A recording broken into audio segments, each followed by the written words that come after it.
என்னை கிண்டல் அடிப்பாங்க, என்னை நொண்டி போயிலேன்னு திட்டுவா, எங்க அம்மா என் மேல ஒரு அற்புதமா. நான் இது எதுக்கு சொல்றேன்னா, நமக்கு யாருமே இல்லை, நம்ம வந்து மற்றவர்களை விட கம்மி.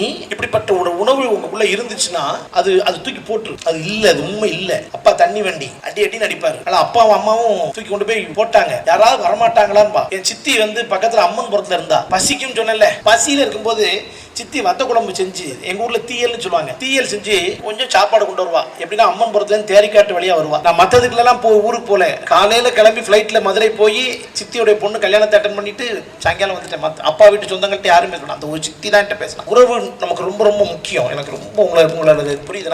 நான் அட்வைஸ் பண்ணல தோழர், நான் உங்களை மாதிரி இருந்து வரும்பொழுது எவ்வளவு சங்கடமா இருக்கும், சொறி இருக்கும், சிறங்கு இருக்கும், அரிச்சிட்டு உட்காந்துருப்போம், தேட மாட்டி, யாரும் நமக்கு பார்க்க வர மாட்டாங்க, பசிக்கும், இந்த வலி ரொம்ப அதிகம். ஆனால் அந்த வலி எல்லாம் தாண்டி மேல வர முடியுமான்னா கண்டிப்பா வர முடியும். விஜய் சார், அஜித் சார் 2 பேரும் டான்ஸ் ஆடுறாங்க. யாரோட டான்ஸ் சிறப்பா இருக்கும்பா? Vijay sir dance. அப்ப விஜய் சாரும் பிரபுதேவா சாரும் டான்ஸ் ஆடுறாங்க. யாரோட டான்ஸ் நல்லா இருக்கும்? அப்ப பாடி கைனஸ்தெட்டிக்ஸ், எந்த அங்க அசைவுகள் பார்க்கிறவர்களுக்கு அழகை தருங்கிறத முன்கூட்டியே உணரக்கூடிய ஆற்றலுக்கு பேரு பாடி கைனஸ்தெட்டிக்ஸ். அதனாலதான் ஆப்பிரிக்கன்ஸ் பாத்தீங்கன்னா மிகச்சிறப்பா ஓடுவான். அப்ப நம்ம இந்தியன்ஸ்க்கு இருக்கக்கூடிய பாடி லாங்குவேஜ்க்கான அந்த இன்டெலிஜென்ஸ் நம்மை விட, நீங்க அமெரிக்கா சார்பா வெற்றி பென் ஜான்சன் எடுத்துக்கங்க, யாராக எடுத்துட்டாலும் மிகச்சிறந்த the world's fastest person யாரா இருக்கிறாரு?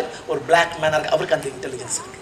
அப்ப படிப்பு மட்டும்தான் வாழ்க்கை. என் பக்கத்து பையன் அவ்வளவு பிரமாதமாக கம்ப்யூட்டர்ஸ்ல விளையாடுறான். அவன்கிட்ட எது கொடுத்தாலும் பிச்சு உதறான். ஆனால் அவன் வாங்கின மார்க் எவ்வளவு தெரியுமா? 369. நான் சில பேர்கிட்ட ஃபோன் பண்ணி கேட்டேன், இது நெக்ஸ்ட் அவன் என்னடா படிக்கணும்? Cyber security. அப்பா அம்மா 2 பேருக்கும், ஒருத்தர் டெய்லர் மிஷின் இது பார்க்குறவங்க, அவங்க 2 பேத்துக்கும் பிள்ளைக்கு என்ன படிக்க வைக்கணும்னு தெரியல. அவன் என்னோட எல்லாரும் 365 மார்க் எடுத்ததா அவனுடைய பர்சனாலிட்டி நினைக்கிறாங்க. இல்ல, அவன்கிட்ட பேசும் பொழுது ஒரு நாள் ஆடி போயிட்டேன். உண்மையிலே உங்கள்கிட்ட போய் சொல்றதுக்கு இல்ல. நான் இப்ப இந்த பிச்சாவரம் போயிருந்தேன். பிச்சாவரத்துக்கு அந்த பையனை கூப்பிட்டு போயிருக்கும் பொழுது அவன் பேசினா பாருங்க, ஸ்பேஸை பத்தி சத்தியமாப்பா அவனுக்கு விவரமே பத்தல, எதுவுமே பேச மாட்டான்.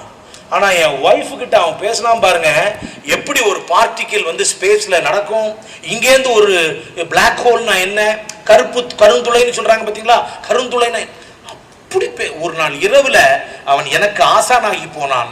நான் அவனுக்கு மாணவன், வெளியிலக்கு என்ன செஞ்சுக்கல, நான் காலேஜ் ப்ரொஃபஸர், நான் அப்படி மிதப்பா இருந்துகிட்டேனே தவிர உள்ளுக்குள்ளே அவன் டீச்சர் ஆனா, நான் அவன் ஸ்டூடெண்ட் ஆன. அப்ப நீ நினைக்கிற மதிப்பெண் என்பது வேறு, அவன் நிஜம் என்பது வேறு.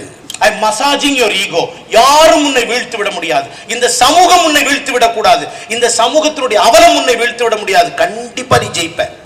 அந்த ஒரு செகண்ட் ஒரு ஓரமா, நான் இந்த நிகழ்ச்சி முடிஞ்சிட்டோம், இந்த பந்தல் போயிட்டோம், சீஃப் கெஸ்ட் போயிட்டோம், இந்த வெயில் நிஜம், இந்த கஷ்டம் நிஜம், இந்த வலி நிஜம்.